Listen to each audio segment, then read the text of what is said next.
Hello, my name is Eddie Tofpik. I'm Head of Technical Analysis and Senior Markets Analyst at ADM Investor Services International Limited. Here is your weekly technical analysis of New York and London sugar markets. I'll start with ICE Raw New York Sugar. The recent overall bullish incentive has been promoted, yet at the same time capped by the upper time, currently 2034, of the December 2020 to April 2021 bullish shift pitchfork. This time has been breached on 5 occasions, most recently 2 weeks ago.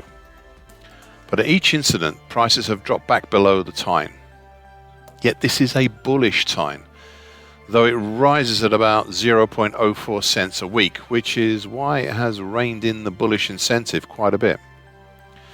Interestingly, since September, prices have been supported by a 2-pointer uptrend, currently at 1943.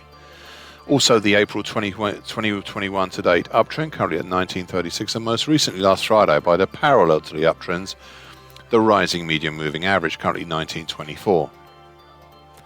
All these had been breached last Friday, but we only had a close below the September to date uptrend so far.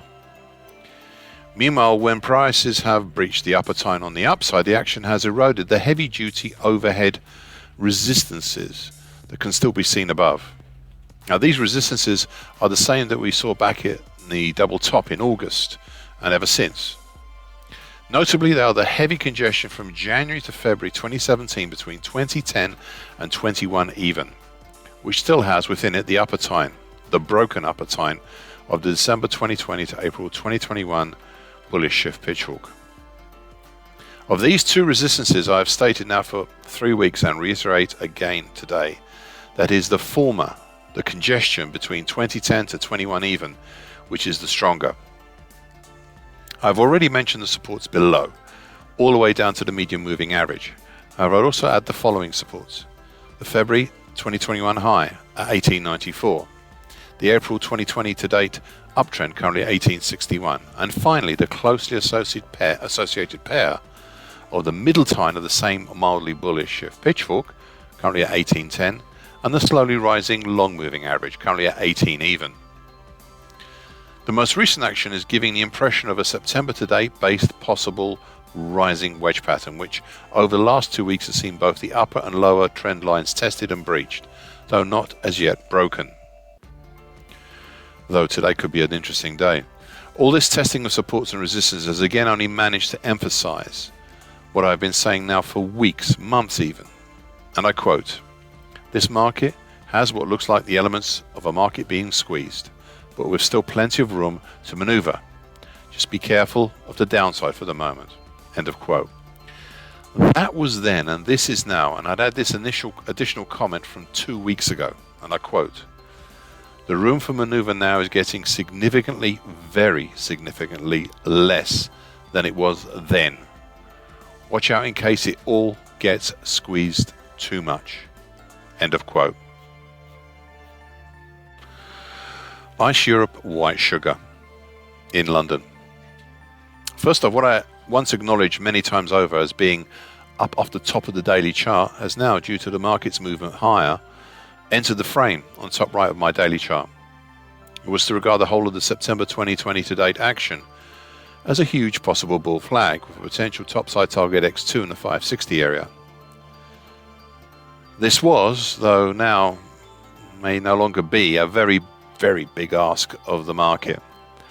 However, I qualified it all by pointing out that as other targets have been achieved, it seemed appropriate to keep this one in mind, just in case. Even as recently as 3 weeks ago, I was minded to retire this target, as I thought the market's pattern may have changed enough as to no longer make it valid. Since then, prices have dropped within the original July to September bullish shift pitchfork, such that last Friday, the lower time, currently at 505.5, was pierced and had its first close under.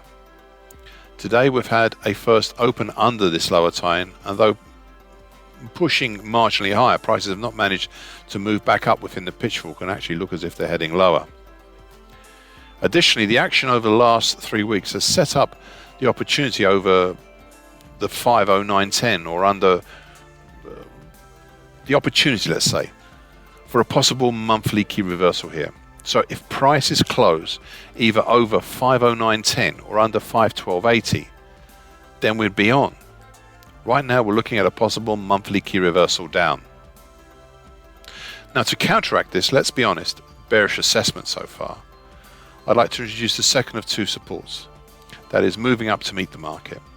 The first you should already be aware of now is the short medium moving average, currently at 510.60, which saw a gapping move lower between last Thursday and Friday. The second is the rising medium moving average, currently at 491.20. The only issue is that the short medium moving average and the medium moving average are now quite a bit apart, something that was not the case back in September, the last time these two were approached from above. White premium spread. A small bullish white soldier last week.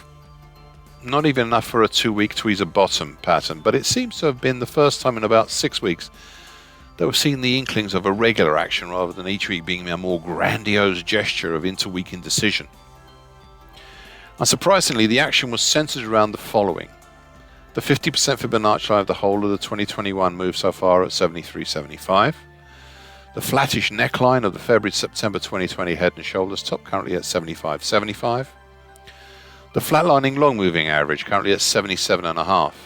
And of course, the immediate support below, and that's the middle time of the May 2020 to February 2021 bearish shift pitchfork that has run this market with some aberrations, admittedly, since the start of this year. It seems the market is a bit fed up with the gesture trading indecision of recent weeks and decided last week to cool it down. This week has started within last week's range and so far seems to be an extension of the calming effect, but perhaps also of indecision in either direction as prices continue to move nowhere. However, I suspect that despite being a declining support, the middle time is probably the most important of the previously mentioned supports and resistances. Watch that one carefully. Thank you for listening. This weekly broadcast gives the essential market patterns and consequences. Please be aware of the risk disclaimer posted with this broadcast. Copyright Eddie Tofpik and ADM Investor Services International Limited. And here comes the final bit.